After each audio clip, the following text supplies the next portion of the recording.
অর্থাৎ কিয়ামতের আগে যখন দেখবা মানুষকে সম্মান করে ভয়ের কারণে, মানুষ তার অনিষ্টতা থেকে বাঁচার জন্য মানুষ তাকে সম্মান করে, মানুষ তার বিপদ থেকে রক্ষা পাওয়ার জন্য মানুষ তাকে সম্মান করে, প্রকৃত অর্থে তার গুণের জন্য, তার যোগ্যতার জন্য, তার আমানতদারিতার জন্য, আহাদের জন্য, ইনসাফের জন্য মানুষ তাকে সম্মান করে না, বরঞ্চ মানুষ তাকে সম্মান করে শুধু তাকেই খুশি করার জন্য, তার ভয় ভীতি থেকে বাঁচবার জন্য। তখনই তোমরা মনে করবা কিয়ামত চলে এসেছে। তারপর রাসূল সাল্লাল্লাহু আলাইহি ওয়াসাল্লাম বলেন, ওয়াজাহাতিল গায়নাত ওয়াল মাআজিব। আল্লাহ রাসূল বলেন, কিয়ামতের আগে এমন একটা সময় আসবে যে সময়ের মধ্যে নর্তকীদের গান বক্তব্য ছাড়ে প্রচার প্রসারিত হবে, গান ব্যাপকভাবে প্রসারিত হবে, নৃত্য শিল্পীদের গায়িকাদের ব্যাপক হার বলবে, ব্যাপক প্রসার হবে। আজকে আমরা যদি সমাজের মধ্যে যদি লক্ষ্য করি, যাদের একটু টাকা আছে, পয়সা আছে, গান বাজে, নর্তকীদের নাচ গান ছাড়া তাদের কোনো কিছু জমে না।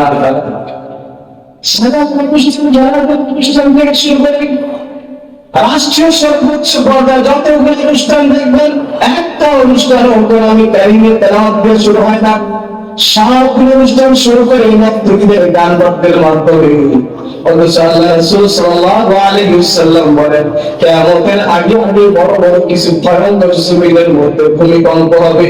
এর মধ্যে একটা কারণ হবে, যখন হিন্দি গান এবং গানের প্রচলন বেশি ঘটে যাবে, নর্তকীদের প্রচলন বেশি ঘটবে, তখন আল্লাহ তাআলা জমিনের মানুষদেরকে সতর্ক করার জন্য ভূমিকম্প দিবে। আজকে যে ভূমিকম্প হয়ে গেছে, আল্লাহ তাআলা আমাদের কর্তৃত্বে গাইবী সাহায্য করেছে না হয় এরকম মাত্রা অবশ্যই বাইরের কান্ট্রিতে ভূমিকম্প হলে অনেক ক্ষতি হয় না, ব্যাপক হারে ক্ষতি হয়। যে মাত্রা ভূমিকম্প হয়েছে, একটু যদি বেশি হইতো তাহলে দেখবেন এই উপায় আছে, প্রশ্ন হয়ে যেটা আমাদের সামনে যেটা আছে।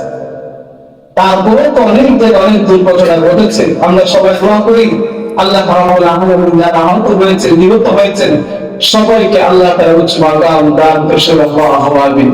রাসূল কারীম সাল্লাল্লাহু আলাইহি ওয়াসাল্লাম ভবিষ্যৎবাণী করেছেন, যখন নর্তকীদের গান ব্যাপক আকারে হয়ে যাবে, মদপান ব্যাপক আকারে হবে, এগুলোটা কিয়ামতের আলামত, জিনা ব্যভিচার ব্যাপক হারে ছড়ানো করবে সমাজের মধ্যে, তখন আল্লাহ তাআলা ভূমিকম্প জমিনের মধ্যে নাযিল করবে। আজকে যে নানা দিছে, আমি মনে করি এরকম নানা মাঝে মাঝে বড় দরকার, কারণ মানুষ এত অন্যায় লিপ্ত হয়। এক আল্লাহ তাআলা যে জমিনের মালিক, এরা আমাদের মুখে থাকলে অন্তর থেকে বের হয়ে চলে যায় ক্ষমতার জন্য। এই জন্য আল্লাহ তাআলা মাঝে জমিনের মধ্যে দাঁড়িয়ে দেখেন, এই জমিনের মধ্যে ক্ষমতার জন্য তারা বাড়াবাড়ি করো, এই জমিনের মালিক কিন্তু তুমি না, এই জমিনের মালিক কিনা তুমি কিন্তু না। এই জন্য রাসূল সাল্লাল্লাহু আলাইহি ওয়াসাল্লাম বলেন, ওয়াজাহাতিল গায়নাত ওয়াল মাআজিব। কিয়ামতের আগে গানের প্রচলন বেশি ঘটবে, নর্তকীদের ব্যাপক আকারে প্রচলন হবে। আজকে গান বাদ্য কেন্দ্রের জন্য বাংলাদেশি বিদ্যালয় থেকে নিয়ে বিশ্ববিদ্যালয় পর্যন্ত গড়ে উঠেছে এত ব্যাপক আকারে গান। আমরা নামাজের গানের সাউন্ড, মুসলমান বাইতুল্লাহ শরীফ তাওয়াফ করে, বাইতুল্লাহ জিয়ারত করে, বাইতুল্লাহ তাওয়াফ করার সময় তখন মোবাইলের মধ্যে গান বাজে, গানের বাজ ওঠে মোবাইলের ভিতরে। এই জন্য আল্লাহ রাসূল বলেন, কিয়ামতের আগে গানের এত ব্যাপক, এত প্রচলন হবে, মানুষ এটাকে আনন্দের মাধ্যমে বানায় নেবে। এজন্য আল্লাহ তাআলা আমাদেরকে এই গান বাদ্য থেকে হেফাজত করেছেন। আল্লাহু আকবার। তার রাসূল বলেন, ওয়াশুরিবাতিল খুমুর, মানুষ ব্যাপক আকারে মদ পান করবে। আমরা মনে করি আল্লাহ তাআলা শুধু কোরআনে কারীমের মধ্যে মদের কথা উল্লেখ করেছেন, তাহলে মদে শুধু খাওয়া হারাম, অন্য কোনো জায়েজ করা হয় না। না, আল্লাহ রাসূল সাল্লাল্লাহু আলাইহি ওয়াসাল্লাম যে হাদিসের বাণী আমাদেরকে দিয়েছেন, কিয়ামত পর্যন্ত নেশা জাতীয় যত কিছু আছে সব কিছুই হারাম। রাসূল কারীম সাল্লাল্লাহু আলাইহি ওয়াসাল্লাম বলেন, কুল্লু মুসকিরিন খামর, কখনো মুশকিল হারাম জীবনে সর্বনিম্ন জিনিস আছে, হোক এটা ইয়াবা, হোক এটা ফেন্সিডিল, ইত্যাদি, যেই দামে মানুষেরা ব্যবসা কিনা করে, এই কোম্পানিতে মানুষেরা আমদানি করে, যে বোতলজাত করে, যে প্যাকেটজাত করে, সব কিছুর এক জায়গায় 100 টাকা দাম। সকল খানে অন্তর্ভুক্ত। আল্লাহ তাআলা বিধানের সঙ্গে সব কিছু হারাম। নবী সাল্লাল্লাহু আলাইহি ওয়াসাল্লাম বলেছেন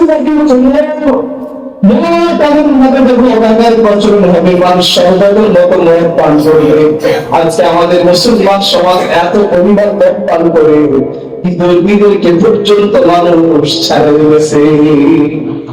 মুসলমান দেশের মধ্যে মদের লাইসেন্স দেয়া মদ বিক্রি কিভাবে মানুষ করে, বিভিন্ন জায়গায় লাইসেন্স দেওয়া মানুষ মদ বিক্রি করতেছে, আবার সে জায়গায় মদ পান করে কোনো দায়বদ্ধতার কারণে আল্লাহ রাসূল সাল্লাল্লাহু আলাইহি ওয়াসাল্লাম এই মদের ব্যাপারে, এই নেশা জাতীয় দ্রব্যের ব্যাপারে ভয়ঙ্কর ভয়ঙ্কর হাদিস বর্ণনা করেছেন। হাদিসের মধ্যে এসেছে যারা মদ খায় এখন যখন কিয়ামতের ময়দানে উঠবে তখন তাদের একটা বিশাল আকারের মুটকির মতো হয়ে যাবে, ওই মুটকির ভিতরে মদ থাকবে আর হাতের মধ্যে থাকবে একটা গ্লাস। নাউযুবিল্লাহ।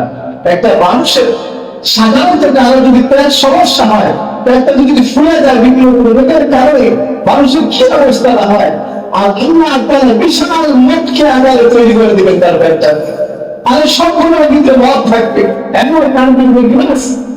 আর এই বেড়াতের মধ্যে এসেছে মদ করতে কিয়ামতের ময়দানে উঠবে, তখন তার শরীর করে এমন বছর করবে যে তার পেছনে ঘুরবে কিয়ামতবাসীরা পর্যন্ত বেহুশ হয়ে যাবে। নাউযুবিল্লাহ।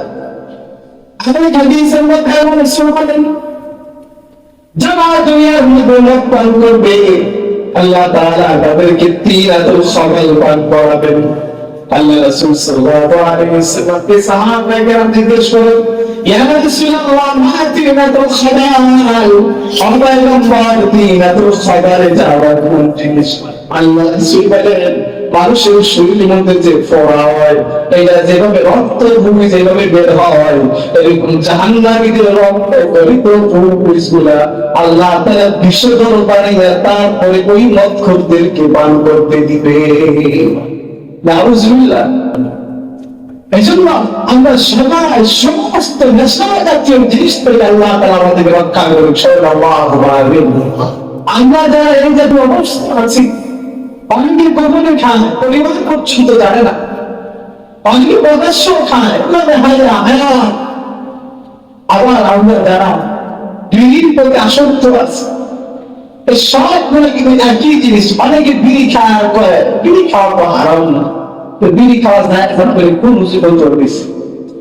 বিড়ি খাওয়া জায়েজ আপনাদের কোন আলেম আজ পর্যন্ত বলেছে? কোন মসজিদের মিম্বার থেকে বা ওয়াজের ময়দান থেকে বলছে বিড়ি খাওয়া জায়েজ? বলেছে কোন? কেউ বলছে? তাহলে এটা আমরা কিভাবে হারাম বলতে পারি না? অনেকে জায়েজ বলে বিড়ি খাওয়ার পুষ্প, অথচ বিড়ি সিগারেট এগুলো ছাড়া জাহান্নামী খাদ্য কোরআনে কারিমে স্পষ্ট আছে যে জাহান্নামীদেরকে আল্লাহ তাআলা একটা খাদ্য পান করতে দিবেন, লাইসা লাহুম তুআমুন ইল্লা মিন দারি লা ইউসমিন ওয়া লা ইউগনি মিন জু। জাহান্নামীদেরকে আল্লাহ তাআলা এমন একটা খাদ্য দিবেন যে খাবারটা খাইলে মানুষের ক্ষুধা নিবারণ হবে না, মোটা বাধা হবে না। আপনারা বলেন বিড়ি খাইলে তৃষ্ণা নিবারণ হয়, ক্ষুধা নিবারণ হয়? তাহলে এই যে জাহান্নামের খাদ্য। যারা বিড়ি খান, আমি আপনাদেরকে একটা কথা বলি, যদি আপনারা মনে করেন না কিন্তু আপনাদের কর্মেই এটাই আপনি প্রমাণ করতে চান, আল্লাহ তাআলা জাহান্নাম উৎপাদন করবেন আগুন দিয়া। জাহান্নামের সবচাইতে বড় ভয়ঙ্কর আযাব হলো আগুনের আযাব। কেমন যেন আপনি প্রতিনিয়ত আপনি ফেরেশতাদেরকে এই কথাই জানাবেন যে আমি শপথ করা হচ্ছে বিড়ি খাই, বিড়িটা করাই দিয়ে কয়েকবার খাই, জাহান্নামের জন্য আমার মুখের মধ্যে আগুন দিয়ে জাহান্নামের মধ্যে ফেলাতে হয়। এটা আমি মুখে বলবো, কিন্তু আমাদের কর্মের মধ্যে ফেরেশতাদেরকে আমরা এই যে আমরা জানাই, এই যে আমরা জানাই আল্লাহ তাআলা আমাদেরকে এই ধরনের নেশাগ্রস্ত জিনিস থেকে আমাদেরকে হেফাজত করেন। সাল্লাল্লাহু আলাইহি ওয়াসাল্লাম।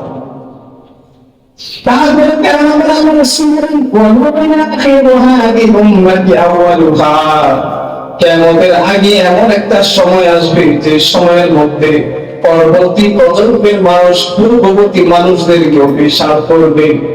এই যে আল্লাহ রাসূল সাল্লাল্লাহু আলাইহি ওয়াসাল্লামের মুখে ইস্তেগফার আজকে বলছেন বমানেরা দুসুর করে এটা আউলিয়াদেরকে তারা গালিগালাজ করে, এমনকি নবীদেরকে পর্যন্ত তারা কটূক্তি করে। এক শ্রেণীর মানুষ তেমন আছে যাদের সমালোচনা থেকে সাহাবায়ে কেরাম পর্যন্ত রেহাই পায় না। সাহাবায়ে কেরাম পর্যন্ত তারা সমালোচনা করে।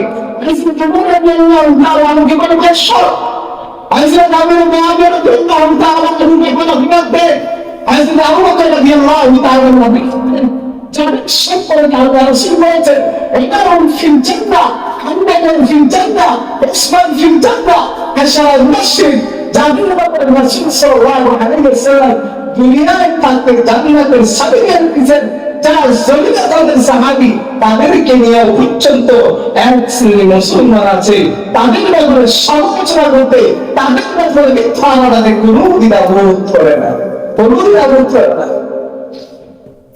এই জন্য আল্লাহ রাসূল বলেন ওয়াইনা আখিরু হাদিহি উম্মতি আউয়ালুহা, এমন একটা প্রজন্ম তৈরি হবে মুসলমান দাবি করবে কিন্তু তারা পূর্ববর্তী লোকদেরকে ব্যাপক আকারে সমালোচনা করবে, ইমামদের সমালোচনা করবে, তাহাবীদের সমালোচনা করবে, আউলিয়াদের সমালোচনা করবে, আত্তাকি সাহাবায়ে কেরামকে পর্যন্ত সমালোচনা করবে।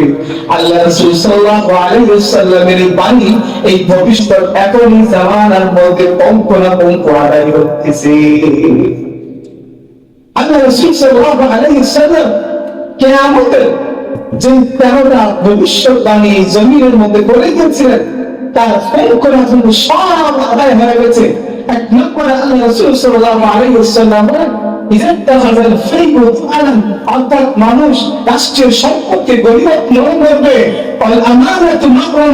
আমানত সম্পদকে মানুষ সম্পদ মনে করবে, যাকাত মাগরামান যাকাত দাকে মানুষ জরিমানা মনে করবে,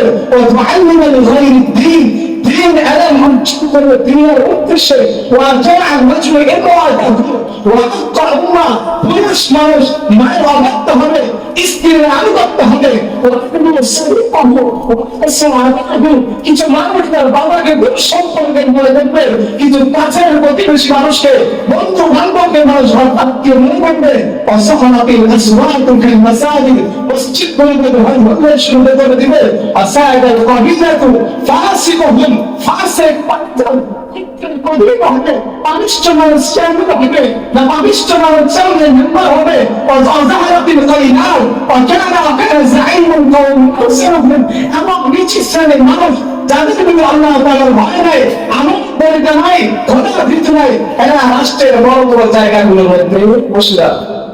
আল্লাহ রাসূল সাল্লাল্লাহু আলাইহি ওয়াসাল্লাম এই ভবিষ্যৎবাণীগুলো আপনারা বলেন এই পর্যন্ত কোন একটা বাকি আছে? আছে কোন একটা?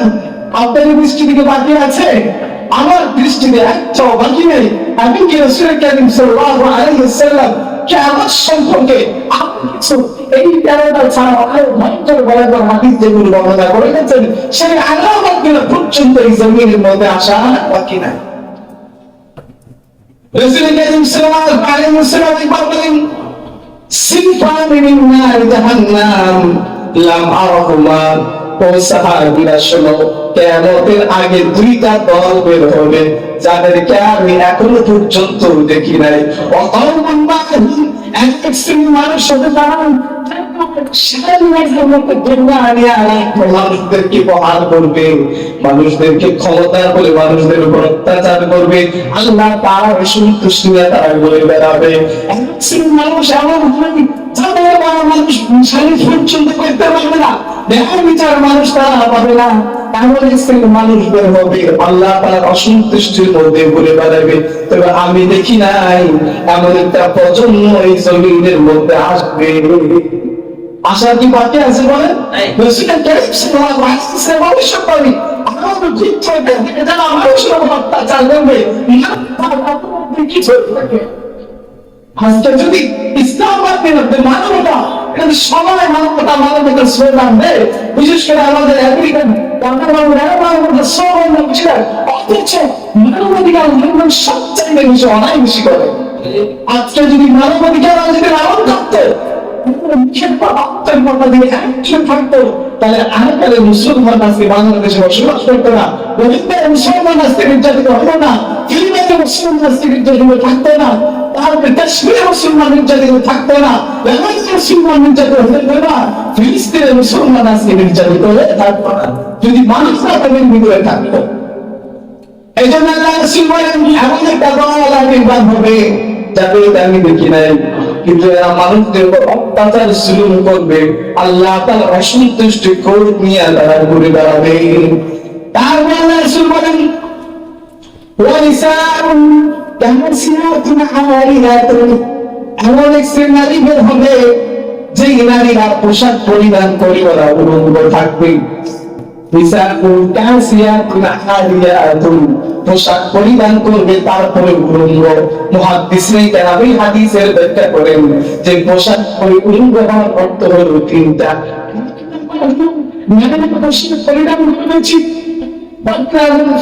পোশাক পরিধান করবে, যে পোশাক পরিধান করার কারণে তার শরীরের অনেক অংশ তার কাপড়ের উপর দিয়ে দেখা যাবে। দুই নম্বর বলেন ওয়ানিসাউন কাসিয়াতুন আরিয়াতুন, নারীরা পাতলা পোশাক পরিধান করবে না, তবে এমন টাইট পোশাক পরিধান করবে যার কারণে তার শরীরের অঙ্গ প্রত্যঙ্গগুলা ওই জামার উপর দিয়ে বসে উঠবে। আজকাল ইংলিশ মিডিয়ামে অনেক জায়গায় এই পোশাকগুলো দেখা যায়। এই ব্যাপারে আল্লাহ রাসূল সাল্লাল্লাহু আলাইহি ওয়াসাল্লাম হাদিসের মধ্যে মুহাদ্দিসিনে কেরাম বলেন ওয়ানিসাউন কাসিয়াতুন আরিয়াতুন, এমন এক শ্রেণীর নারী দাঁড়াবেন হবে এদের পোশাকটা পাতলা হবে না আবার মোটাও হবে না, এরা এমন এমন শর্ট শর্ট জামা গায়ে দিবে যে জামা গায়ে দেওয়ার কারণে শরীরের অংশ পুরাটাই তাদের জামা থেকে পোশাক থেকে বিচ্ছিন্ন থাকবে। আজকে বলেন রাসূল কারীম সাল্লাল্লাহু আলাইহি ওয়াসাল্লাম এই ভবিষ্যদ্বাণী এই নারীদের কথা বর্ণনা করেছেন, আর পোশাক পরিধান করে উলঙ্গ থাকবে। এই শ্রেণীর নারী কি এই দেশের মধ্যে আছে কি নাই? আল্লাহ চিন্তা করবেন মুমিনাতুন মাইয়াতুন, এই নারীরা যুবক শ্রেণীর মানুষদেরকে আকৃষ্ট করবে, যুবকেরাও তাদের মধ্যে আকৃষ্ট হবে, জেনায় লিপ্ত হবে। আল্লাহ রাসূল ওই নারীদের সম্পর্কে বলেন লা ইয়াদখুলুনাল জান্নাতা, এই সমস্ত নারীরা জান্নাতে প্রবেশ করবে না। ওয়ালা ইয়াজিদুনা রিহাহা, এই নারীরা উলঙ্গ নারীরা জান্নাতের ঘ্রাণ পর্যন্ত পাবে না।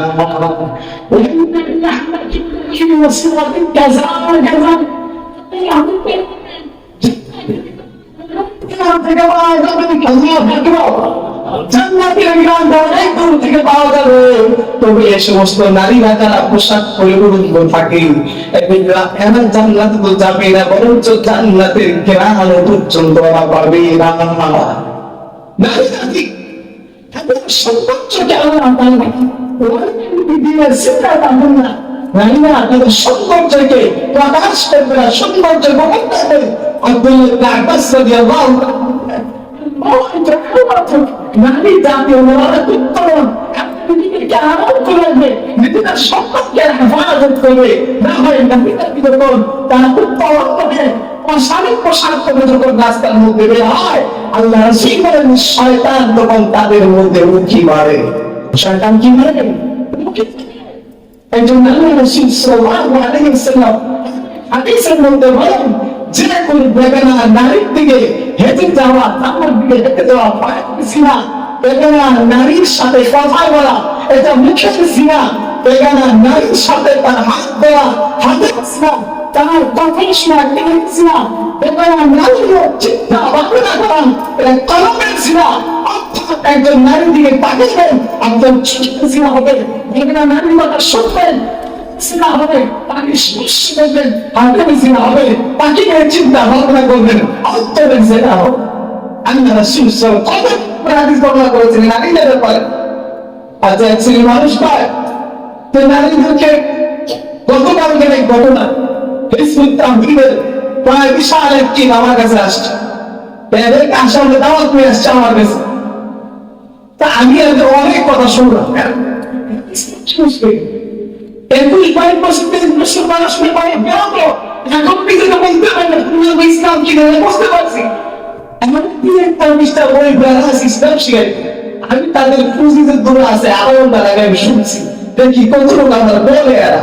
আমি আপনাদের সম্পর্কের ব্যাপারে তারা কিছু বলেন, আপনারা কি কি কাজ করেন, তাদের সম্পর্কে আমার মোটামুটি ভালো একটা ধারণা আছে রাখি রাখি। সর্বশেষ আমি তাকে একটা জিনিস জিজ্ঞেস করলাম, আপনারা কি মুসলমান? হ্যাঁ আমরা তো মুসলমান। আমি কি মুসলমান যদি হন এই কথা কি কোরআন কি বিশ্বাস করেন? হ্যাঁ কোরআন কি বিশ্বাস করি। আমি কোন ব্যক্তি যদি স্বীকার করে সঙ্গে সঙ্গে তার ঈমান চলে যাবে, এই কথাকে আপনি বিশ্বাস করেন? বিশ্বাস করি। তাহলে আপনি বলেন আপনাদের যে ঈমান, আপনাদের যে লিডার, সে যখন বক্তব্য দেবে তার পাশে নারীরা থেকে নারীরা সংগঠন যুক্ত হবে, এটা আমি খুশিটা বলতেছি না, কিন্তু ব্যাপারটা কিভাবে কিভাবে থাকে এটা জায়েজ কি না জায়েজ। তখন আমার ফুলে দেয় তা আল্লাহ তাআলা কোরআনে এমন কথা বলেন, আমি কি আপনাদের কথা বলবো কোরআনে আপনার একজন মুসলমান বলে আপনাদের শিখিয়ে মুসলমান কথা বলে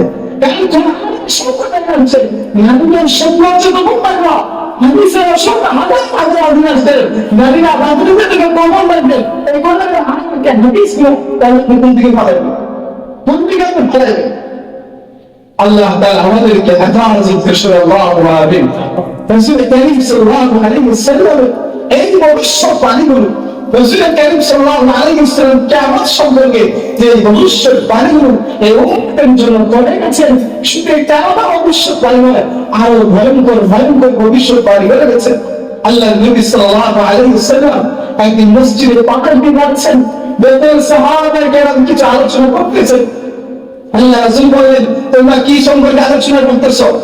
সাহাবায়ে কেরাম বলেন, ইয়া রাসূলুল্লাহ, আমরা কিয়ামত সম্পর্কে আলোচনা করতেছি। আল্লাহ রাসূল বলেন যে কিয়ামতের আগে 10টি বড় বড় ভয়ঙ্কর কথা বলেন। এক নম্বর হলো যে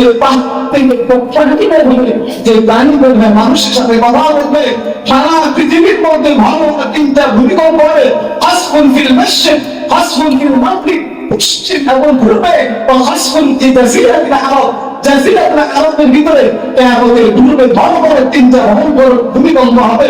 তারপর শেষ করেছে এমন এক আগুন প্রকাশিত হবে যে আগুন মানুষদেরকে আগুন থেকে দাবাইতে দেওয়া আসলে ময়লা শান্ত হয়ে যাবে। এরকম বড় বড় স্থান যদি আল্লাহ এখনই জমিনের মধ্যে প্রকাশ পাইবে, ইনশাআল্লাহ আগামী সপ্তাহে আপনাদেরকে রাসূল কারীম সাল্লাল্লাহু আলাইহি ওয়াসাল্লামের কিয়ামতের পূর্বে যে ভয়ঙ্কর ভূমিকম্প হবে, ইয়াজুজ মাজুজ আসবে, হযরত ঈসা আলাইহিস সালাম নবীর উম্মত জমিনের মধ্যে আসবে, আপনাদেরকে ধারাবাহিকভাবে এই বিষয়গুলো আলোচনা করব ইনশাআল্লাহ।